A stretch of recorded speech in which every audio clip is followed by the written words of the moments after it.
Chapter 3 of Foundation Stones to Happiness and Success. Chapter 3 True Actions. Following on right principles and methods come true actions.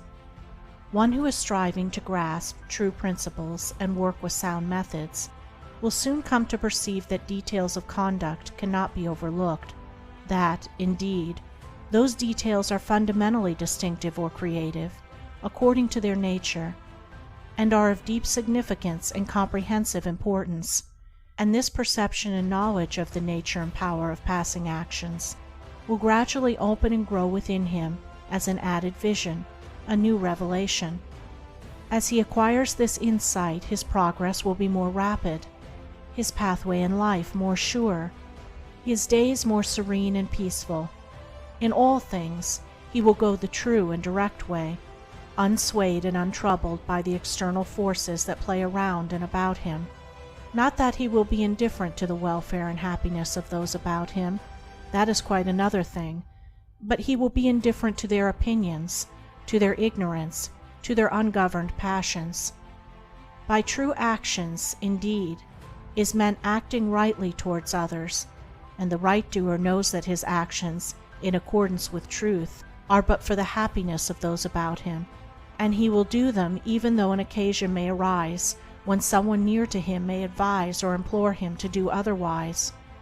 True actions may easily be distinguished from false by all who wish so to distinguish, in order that they may avoid false action and adopt true.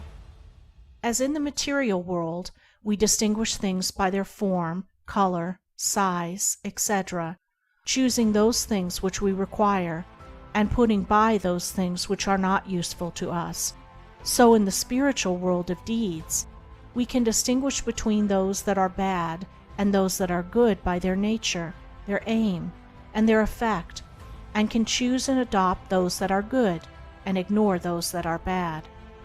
In all forms of progress, avoidance of the bad always precedes acceptance and knowledge of the good. Just as a child at school learns to do its lessons right by having repeatedly pointed out to it how it has done them wrong, if one does not know what is wrong and how to avoid it, how can he know what is right and how to practice it? Bad or untrue, actions are those that spring from a consideration of one's own happiness only, and ignore the happiness of others, that arise in violent disturbances of the mind and unlawful desires, or that call for concealment in order to avoid undesirable complications. Good or true actions are those that spring from a consideration for others, that may arise in calm reason and harmonious thought framed on moral principles, or that will not involve the doer in shameful consequences if brought into the full light of day. The right doer will avoid those acts of personal pleasure and gratification which by their nature bring annoyance, pain, or suffering to others, no matter how insignificant those actions may appear to be. He will begin by putting away these. He will gain a knowledge of the unselfish and true by first sacrificing the selfish and untrue. He will learn not to speak or act in anger, or envy, or resentment, but will study how to control his mind, and will restore it to calmness before acting, and most important of all, he will avoid, as he would the drinking of deadly poison, those acts of trickery, deceit, double-dealing, in order to gain some personal profit of advantage, and which lead, sooner or later, to exposure and shame for the doer of them.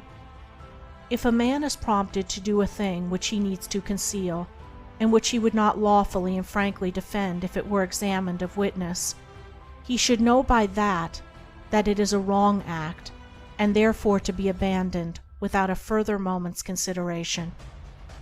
The carrying out of this principle of honesty and sincerity of action, too, will further lead him into such a path of thoughtfulness and right doing as will enable him to avoid doing those things which would involve him in the deceptive practices of other people. Before signing papers, or entering into verbal or written agreements, or engaging himself to others in any way at their request, particularly if they be strangers, he will first inquire into the nature of the work or undertaking, and so, enlightened, He will know exactly what to do, and will be fully aware of the import of his action. To the right doer, thoughtlessness is a crime. Thousands of actions done with good intent lead to disastrous consequences because they are acts of thoughtlessness. And it is well said that the way to hell is paved with good intentions. The man of true action is, above all things, thoughtful. Be ye therefore wise as serpents and harmless as doves. The term thoughtlessness covers a wide field in the realm of deeds. It is only by increasing in thoughtfulness that a man can come to understand the nature of actions, and can, thereby, acquire the power of always doing that which is right. It is impossible for a man to be thoughtful and act foolishly. Thoughtfulness embraces wisdom. It is not enough that an action is prompted by a good impulse or intention. It must arise in thoughtful consideration, if it is to be a true action, and the man who wishes to be permanently happy in himself and a power for good to others must concern himself only with true actions. "I did it with the best of intentions" is a poor excuse from one who has thoughtlessly involved himself in the wrongdoing of others. His bitter experience should teach him to act more thoughtfully in the future. True actions can only spring from a true mind, and therefore while a man is learning to distinguish and choose between the false and the true, he is correcting and perfecting his mind, and is thereby rendering it more harmonious and felicitous, more efficient and powerful.